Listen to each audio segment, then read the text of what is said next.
nationwide beef recall is hitting home tonight. Nearly 2 million pounds of ground beef are being recalled, and at least one person was sickened here in Massachusetts. News Center 5's Philip office here. And Phil, this strain sounds especially dangerous. It is, Heather, and we've seen it before. The tainted beef comes from a packing company in Detroit, and tonight the warning is this particular strain of E. coli could be deadly. It's the strain of E. coli that worries health experts the most. It's believed to be in ground beef in restaurants across the country, including right here in Massachusetts, beyond making you sick to your stomach. This is an infection that can be followed with an illness characterized by bleeding and kidney failure that can be fatal. 1.8 million pounds recalled, all of it from Wolverine Packing Company in Detroit. So far, 11 people sick in 4 states. Hamburgers are the biggest threat because Americans so often eat their burgers rare or pink on the inside. That's where the E. coli lives. With steak, E. coli lives on the outside and is likely killed off when cooked.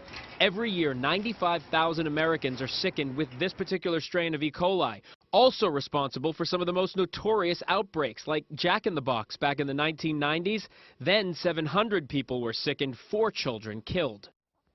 This beef is in restaurants, but we haven't been told which ones here in Massachusetts. The CDC says it can take up to 10 days to get sick from this particular strain, so the numbers could rise from what we have right now. The best way to protect yourself: order your burger well done. It's not the way a lot of people like it, but order it well done. Absolutely no pink inside. Talk about this major recall of ground beef because of a dangerous strain of E. coli. The affected area is already believed to be about 11 states. We know of over 24 cases and 1 death so far. Now, officials suspect the contamination came from one plant in New York. While the meat has been voluntarily recalled, products were sold under a number of labels. Up on the screen, you're going to look at the stores that are in play. We're going to put all the information on the website for you. Let's bring in ABC Senior Health and Medical Editor Dr. Richard Besser. It's good to have you. You're the right man to have on the job here. What have you found out about what we're dealing with in this strain? You know, this type of E. coli is particularly dangerous. There are many different types of E. coli. This produces a toxin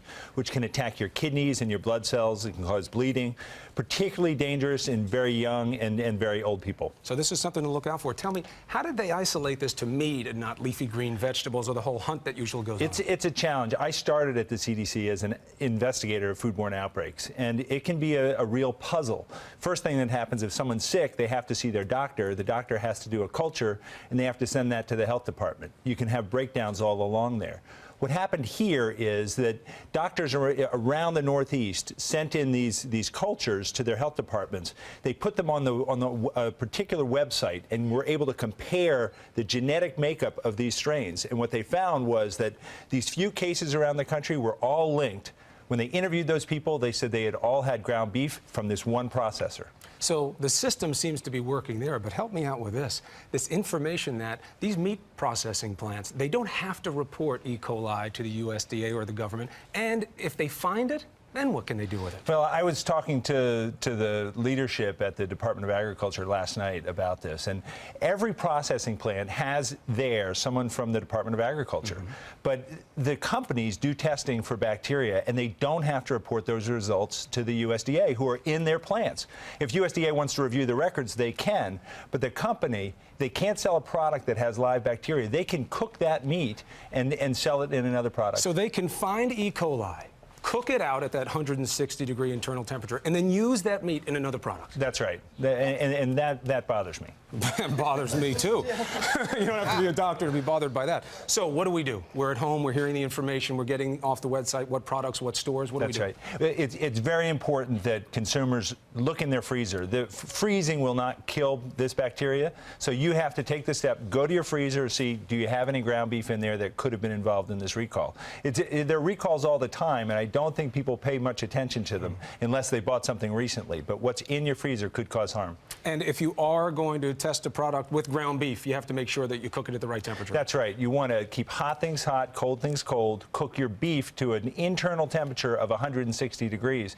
The only way to know that is by sticking a thermometer in there, which for many people is above and beyond the call of duty. So just throw it out. If it's close, just throw it out. Well, if you have meat involved in this recall, get rid of it. Throw it away. All right. Dr. Besser, thank you very much. Appreciate the information. Yeah, the motto should be, when in doubt, throw it out. Yes. Just do it. That's right. All right.